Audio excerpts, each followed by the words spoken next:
अगर हम सरसों का लगाएं तो एक लेयर बन जाती है, और घर आकर के उसको धो लें तो वो लेयर निकल जाती है। इससे सरल सरल चीजों से भी हमारा बचाव होता है।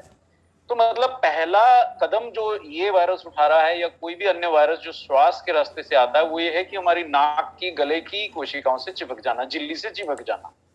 और चिपकने के बाद ये उन कोशिकाओं में प्रवेश कर जाता है। थोड़ा गहन साइंस है उसमें, पर मैं जो समझा रहा हूं वो है यही, होता यही है कि पहले ये चिपक जाता है नाक गले से।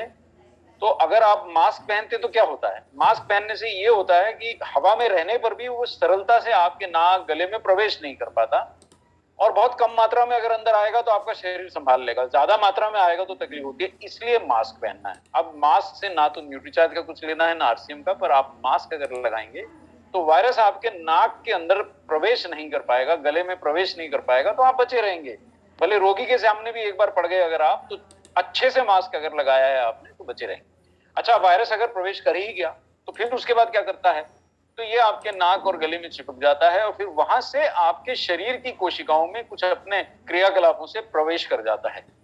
मतलब यानी दूसरा कदम ये हो गया कि चिपकने के बाद ये कोशिकाओं में प्रवेश कर गया। फिर क्या करता है, और फिर जो करता है उसी में ये निर्धारित होता है कि कोई व्यक्ति को पता भी नहीं चलता वो कोरोना या किसी अन्य फ्लू से प्रभावित भी कब हुआ और ठीक भी कब हुआ, और किसी अन्य व्यक्ति की जान पे बना दी। वो ये होता है कि आपकी कोशिकाओं में जब ये घुसता है तो क्या ये अपनी संख्या बढ़ाने में सफल हो पाता है या नहीं हो पाता। ये जो वायरस है, या यही वायरस ही नहीं, अन्य वायरसेस भी, अन्य जीवाणु भी, अगर आपके शरीर में इनकी संख्या आपकी कोशिकाओं में ज्यादा बढ़ गई तो फिर आपके लिए खतरा हो जाता है और आपके लिए समस्या होती है। यानी कि 3 जगहों पे आप दरवाजा बना के इससे बचाव कर सकते हैं। पहला, प्रवेश ही मत करने दीजिए, तो मास्क में बिल्कुल मत चूकिए, कदापि मत चूकिए, बल्कि N95 मास्क के ऊपर एक और मास्क लगा लीजिए सर्जिकल, जो 2 रुपए का आता है। घर पहुंचिए, 2 रुपए का सर्जिकल मास्क को सीधा डस्टबिन में फेंक दीजिए। N95 मास्क को सैनिटाइज कर लीजिए, धूप में टांग दीजिए, 2-3 ले लीजिए, अगले दिन फिर से N95 दूसरा मास्क लगाइए, ऊपर से सर्जिकल मास्क लगाइए, बाहर जाइए। तो ये पहला आपने कदम ले लिया। दूसरा कदम, हो सके तो जो भी आपको रास्ता मिलता है, जो आयुर्वेद से मैंने कहीं देखा था कि वो बता रहे थे कि तेल थोड़ा सा नाक के अंदर लगाएंगे तो उससे उसको चिपकने में दिक्कत होती है वायरस में, अगर ऐसा है तो वो भी कर लीजिए। थोड़ा सा तेल लगाने में तो कोई समस्या भी नहीं है। सरसों का तेल थोड़ा तीखा होता है तो उसमें थोड़ा पानी मल लें, झाग निकाल लें तो नहीं लगे। और तीसरा जो सबसे महत्वपूर्ण है, जिसकी बात आज हम चर्चा करने जा रहे हैं कि हमारे को विशेष प्रभाव पड़ेगा या हमारी जान जिंदगी खतरे में पड़ जाएगी, वो इस बात पे निर्भर करता है कि वायरस की संख्या कहीं हमारे शरीर में बहुत ज्यादा बढ़ ना जाए। अच्छा, छोटा है वायरस, दिखते नहीं है वायरसेस, यही नहीं कोई भी अन्य वायरस में हमको आंखों से नहीं दिखता है, पर ये हमारे अंदर जाके बहुत तूफान मचा देता है और अपनी संख्या बढ़ा लेता है। और श्वसन तंत्र को ये पहुंच कैसे जाता है, भाई मेरे नाक में घुसा कैसे, अरे आप मेरे सामने से निकले, मैंने आपको नमस्कार किया, अगर हम दोनों में से कोई भी संक्रमित है तो दूसरे आदमी की जान पे बनाई, क्योंकि ये हवा में आपकी सांस के साथ हवा में टंग जाता है। अब वो हवा जितनी देर हवा में ये जिंदा रहेगा, उतनी देर में अगर किसी और ने सांस ली तो उसके फेफड़े में प्रवेश कर गया, नाक में प्रवेश कर गया, गले में प्रवेश कर गया, और वहां से कहानी शुरू हो गई। हाथ मिला लिया, छींक दिया, और अब तो ऐसी स्थिति है कि भाई सामने आमने से गुजर गया, मतलब इस समय संक्रमण ज्यादा गंभीर है। तो इसलिए अगर आप इतना सरल सा काम कर लेंगे कि अगर किसी तरह, देखिए 40-50 रुपए का N95 मास्क आता है, इतना महंगा नहीं है, आपकी जान से महंगा नहीं है, और उसके ऊपर एक और सर्जिकल मास्क जो 2 रुपए का आता है लगा लीजिए, कोविड मास्क के ऊपर लगा के जाइए। जहां गंभीर आपको जैसे सब्जी मंडी ही जाना पड़ गया, बहुत ही परेशानी हो गई, अस्पताल जाना पड़ गया, तो एक 40 रुपए की स्क्रीन भी आती है, वो भी आगे से लगाइए, किसी से हाथ मत मिलाइए। जो आरसीएम की नीति है वो नमस्कार करिए दूर से, सामने चाहे आरसीएम दूर से करिए, हाथ नहीं मिलाइए, नजदीक न जाइए, और भीड़ में बिल्कुल मत फटकिए। अब अगर आपके घर में ही कोई बीमार पड़ गया, अब उसकी सेवा तो करनी पड़ेगी, उसके पास जाएंगे तो भी आप मास्क लगाइए, दूसरा मास्क ऊपर से लगाइए, फेस शील्ड लगाइए, सेवा करिए, इतना तो कर ही सकते हैं। इतनी सही अगर हम कर लें तो अस्पतालों का लोड आधा रह जाएगा, जो गुरुदेव की आज्ञा है, तो इसी से पूरी हो जाएगी।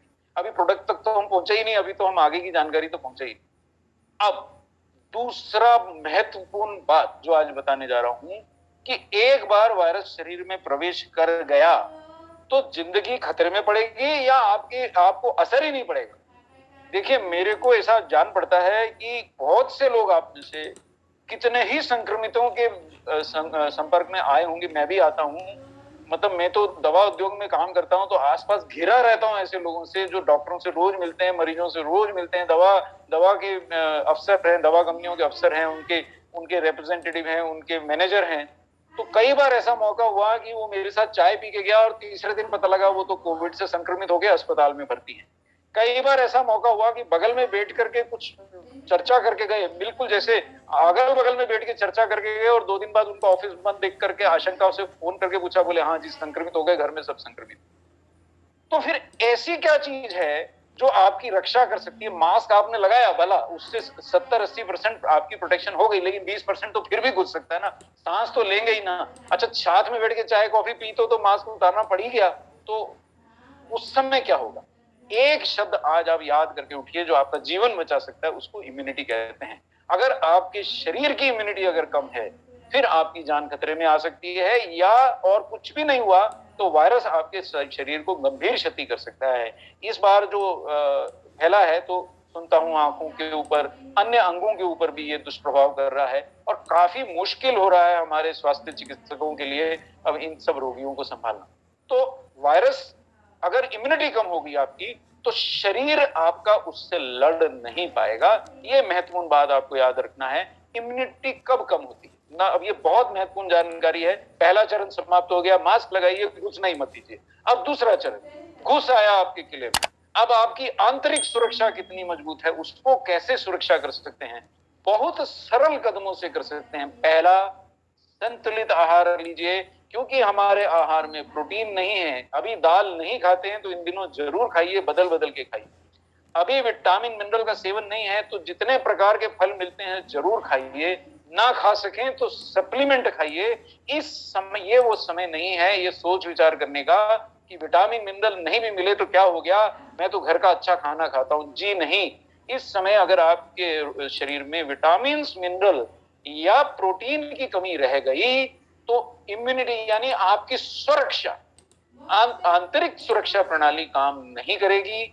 और दवाइयां भी, जिन लोगों की आंतरिक सुरक्षा यानी इम्यूनिटी कम होती है, उनको दवाइयां भी उतनी मदद नहीं कर पाती।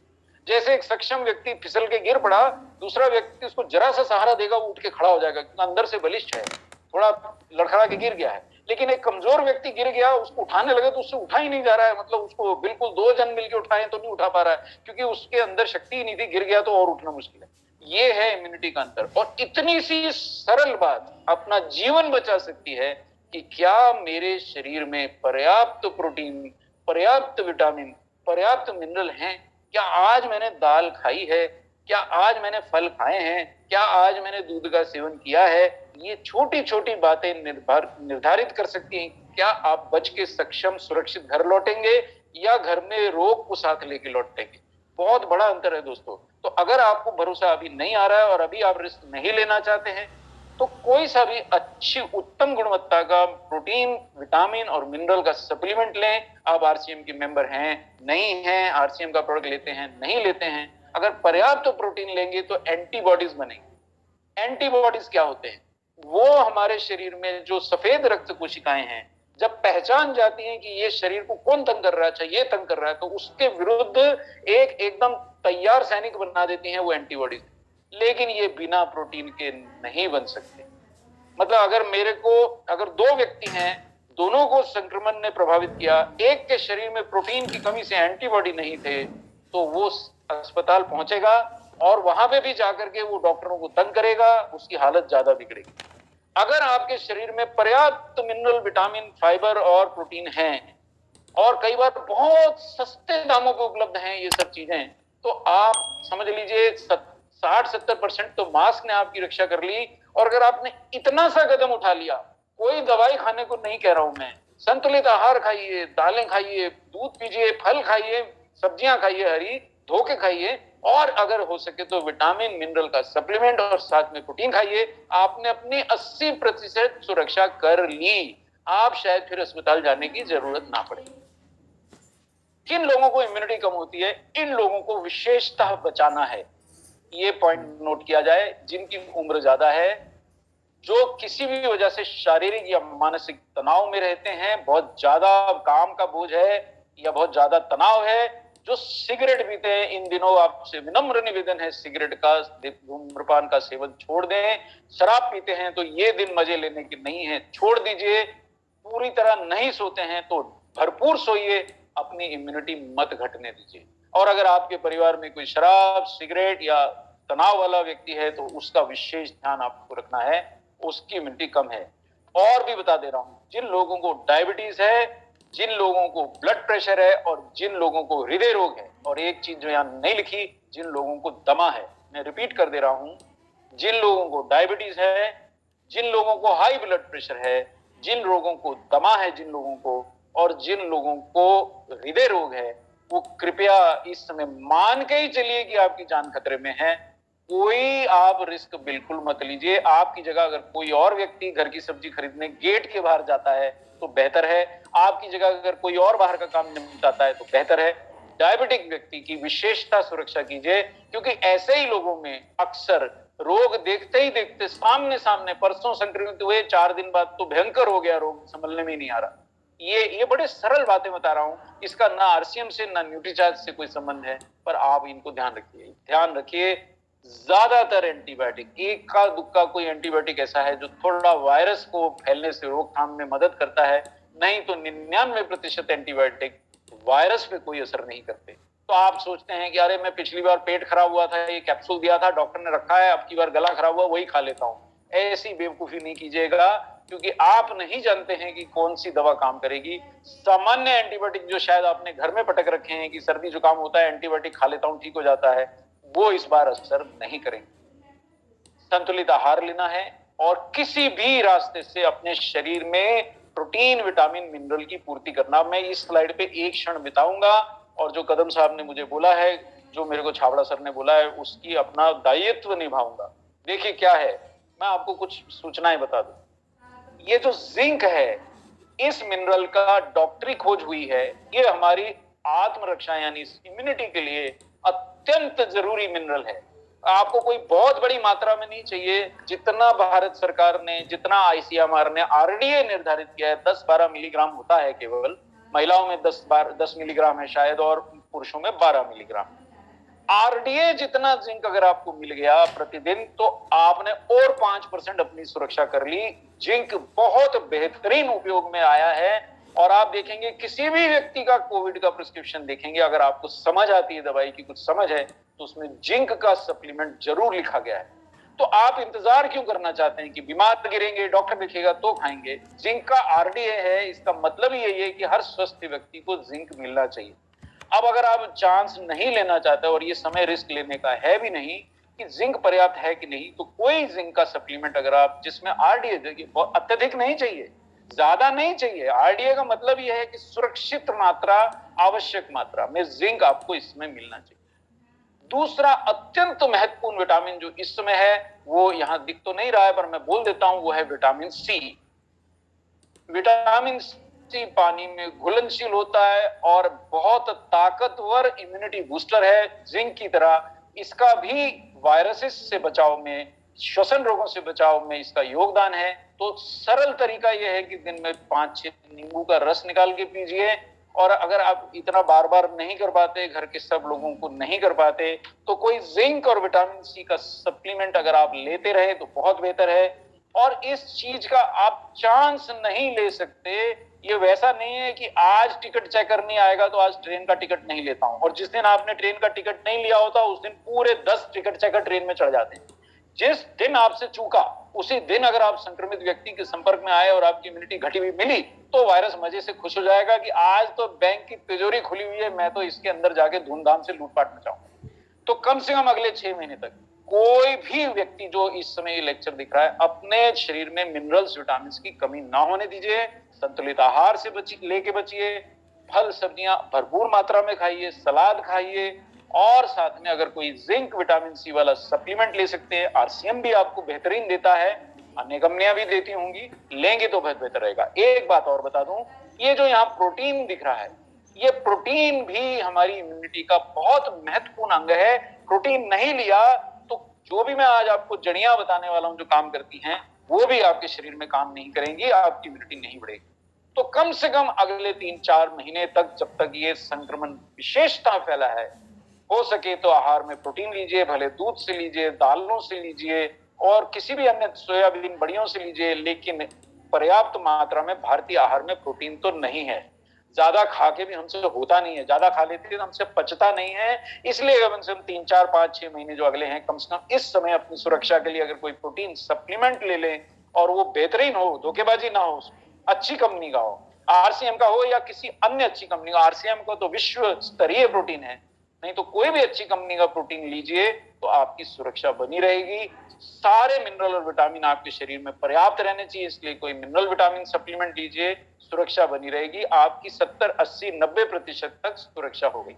अब और क्या कर सकते हैं कि बिल्कुल ही आप इंश्योरेंस करना चाहते हैं कि जहां तक हो सके मैं अपने शरीर में कोई दुख नहीं सहना चाहता, अपने परिवार को रोग से बचाना है, तो कुछ ऐसी हर्ब्स हैं जो हमारे को बचाव कर सकती हैं। हमारे पास भी कुछ जानकारी है, जैसे कलौंजी है। कलौंजी यानी ब्लैक सीड, जिसको कुरान और बाइबल में मौत को छोड़ के हर बीमारी का इलाज बताया गया। आखिर कुछ तो उसमें ऐसा गुण होगा जो बाइबल ने लिखा, कुरान ने लिखा कि मृत्यु को छोड़ के हर चीज का इलाज। तो कलौंजी इस समय देवदूत के रूप में सामने आई है। कलौंजी में एक चीज होती है जो मैं आपको अब इस स्लाइड में दिखा रहा हूं। ये स्लाइड का आप फोटो उठा लें, इस पे जो लिखा है उसको याद कर लें। ये थाइमोक्विनोन होता है साहब। थाइमोक्विनोन एक अमृत सरीखा एंटीऑक्सीडेंट है जो ब्लैक सीड और ब्लैक सीड ऑयल में पर्याप्त मात्रा में होता है। और ये पहला, इसके बारे में आज तक जो हम जानकारी देते आते थे वो कोरोना वायरस के संबंध में नहीं थी। पहले मैं स्पष्ट कर दूं, हम अब तक ये जानकारी आपको देते आते थे कि कई फ्लू वाली जो वायरस होती है, कोरोना वायरस भी एक प्रकार का फ्लू वायरस है, लेकिन अन्य फ्लू वायरस जो इतनी गंभीर रोग नहीं करती और उनमें से कई गंभीर रोग भी करती हैं, उनमें ब्लैक सीड का परीक्षण पहले से हो चुका था। कोविड तो बाद में आया और ये जानकारी मिली थी कि ब्लैक सीड का नियमित सेवन करने से वायरस अगर शरीर में प्रवेश कर भी गया तो उसकी संख्या नहीं बढ़ पाती। यानी कि आप हाइपोथेटिकली समझिए, ये शरीर का वास्तविक चित्र नहीं है कि एक व्यक्ति के शरीर में वायरस प्रवेश कर गया, वहां कोई रोक टोक नहीं है, ना प्रोटीन पर्याप्त है, ना मिनरल पर्याप्त है, ना विटामिन पर्याप्त है और ना ही उसने ब्लैक सीड लिया है, तो उसके शरीर में बराती जैसे घुस जाते हैं ना एक पंडाल में, एकदम धड़ाधड़, और एकदम उनकी संख्या बढ़ जाती है। ऐसे शरीर में वायरस की संख्या बढ़ जाती है। वायरल लोड अगर बढ़ गया तो आप डॉक्टरों के लिए मुसीबत बन जाएंगे। अब आपको ऑक्सीजन भी चाहिए, अब आपको बाकी सारे संक्रमण के लक्षण भी ज्यादा होंगे, अब आपकी जान बचाने के लिए वो ज्यादा सतर्क होते हैं। तो वायरल लोड यानी कि शरीर में वायरस की संख्या ना बढ़े, इसके प्रयास करने चाहिए। आज तक जो हमारे पास जानकारी थी वो ये थी कि ब्लैक सीड अन्य फ्लू वायरसेस में के संक्रमण में वायरल लोड घटाता है। आज जो नई जानकारी हम लेके आपके सामने हाजिर हुए हैं, अब मैं ये दूसरा चीज शेयर करने जा रहा हूं, दूसरी प्रेजेंटेशन शेयर करता हूं, उसको आप देखें। और इस प्रेजेंटेशन का आरसीएम से और ना ही न्यूट्रीचार्ज से कोई संबंध नहीं है, तो इसको, ये सिर्फ आपको जानकारी काम की है इसलिए दी जा रही है, इसलिए आप इसको देखें। और मैं ये आपके सामने अभी साझा करने जा रहा हूं, एक क्षण लगेगा। ये, हाँ, क्या ये सामने आ गया कदम सर? फाइटो मेडिसिन का आर्टिकल के आ गया? लंग्स दिख रहे, फेफड़े दिख रहे सामने? जी सर जी। अब ये जानकारी ऐसी है जिसका ना आरसीएम से कोई संबंध है, ना न्यूट्रीचार्ज से कोई संबंध है। ये जानकारी पब्लिक डोमेन में है, हमारे पास कोई विशेष नहीं है। ये जानकारी पब्लिश हो चुकी है वेब पे, आप भी इसको निकाल सकते हैं। यही नाम जो सामने आर्टिकल का लिखा है वो लिखिए और पढ़िए। हम सिर्फ आप तक जानकारी पहुंचा रहे हैं, हम ऐसा कोई दावा नहीं कर रहे कि हम कोविड से किसी को बचा सकते हैं या कोविड से जान बचा सकते हैं, पर जानकारी बड़े काम की है। और ये जानकारी ऐसी है कि पाकिस्तानी कुछ वैज्ञानिकों ने और कुछ चीनी वैज्ञानिकों ने और कुछ अरब देश के वैज्ञानिकों ने ऐसा पाया कि ब्लैक सीड, जिसका हम ये तो जानते थे कि वो इम्यूनिटी बूस्टर है, लेकिन उसमें ऐसे प्रभाव हैं जो फेफड़ों में वायरल संक्रमण की रोकथाम में मदद कर सकते हैं। ये अभी अभी छपा भी नहीं है, मतलब ये अभी अभी वेब पे ही आया है। और बिल्कुल कहते हैं ना, गरम गरम रोटी तवे से निकली और थाली में डले उससे पहले आपके सामने ये हाजिर कर रहे हैं, क्योंकि ये इस समय देश में बड़ा संकट का समय है। अब यहां मैं आपको एक दो चित्र